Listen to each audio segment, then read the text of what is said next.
My search led me to the study of the spiritual forces with which all of us are blessed. And it was in this field that I came upon a clue which has enabled me to help millions of people to find their earthly destinies. I want to describe my discovery in the simplest terms possible, because it will reveal to you why it is true that whatever the mind can conceive and believe, the mind can achieve, regardless of how many times you may have failed in the past or how lofty your aims and hopes may be. I caught my first fleeting glimpse of the profound law which provides the means by which we may choose our own purpose in life and attain it, while I was being coached by Andrew Carnegie during the organization of the Science of Success philosophy. I had just finished telling Mr. Carnegie that I feared he had chosen the wrong person to give the world the first practical philosophy of personal success because of my youth, my lack of education, and my lack of finances. Well, at this point, Mr. Carnegie delivered a lecture that I shall never forget, because it changed my entire life and paved the way for my helping to change the lives of millions of people, some of them not yet born.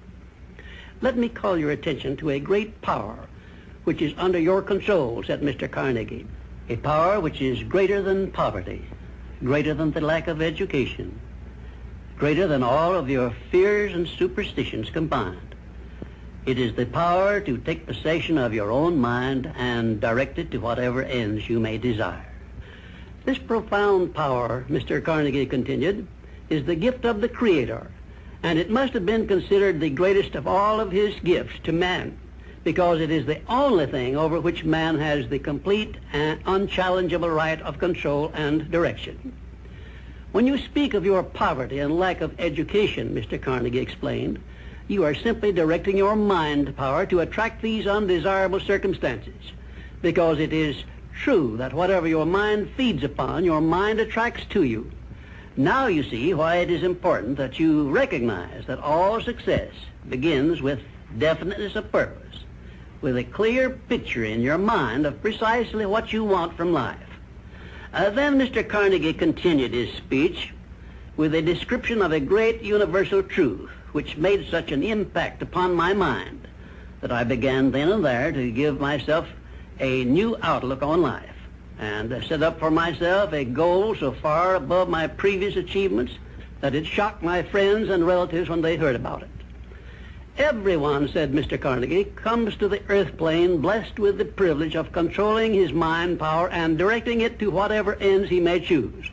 But, he continued, everyone brings over with him at birth the equivalent of 2 sealed envelopes, one of which is clearly labeled the riches you may enjoy if you take possession of your own mind and direct it to ends of your own choice, and the other is labeled the penalties you must pay if you neglect to take possession of your mind and direct it.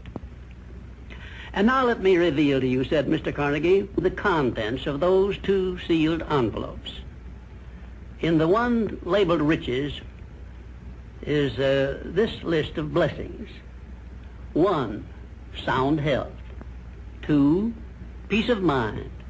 3, a labor of love of your own choice. 4, freedom from fear and worry. 5, a positive mental attitude. 6, material riches of your own choice and quantity. In the sealed envelope labeled penalties, Mr. Carnegie continued, is this list of the prices one must pay for neglecting to take possession of his own mind. 1, ill health. 2, fear and worry. 3, indecision and doubt. 4, frustration and discouragement throughout life. 5, poverty and want.